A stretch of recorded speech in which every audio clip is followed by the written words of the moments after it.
Carbon monoxide is known as the silent killer. You cannot smell it, taste it, detect it, except by having a detector such as these.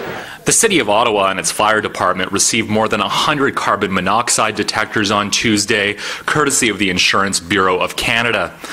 The detectors were dropped off at the fire department by Oxford County MPP Ernie Hardman, whose private member's bill recently received royal assent at the legislature and will require one day for all homes in Ontario to have a working carbon monoxide detector installed. What is also important has been the changes that were brought about by this private member's bill. We're going to be able to increase awareness every year on carbon monoxide by having a carbon monoxide awareness week.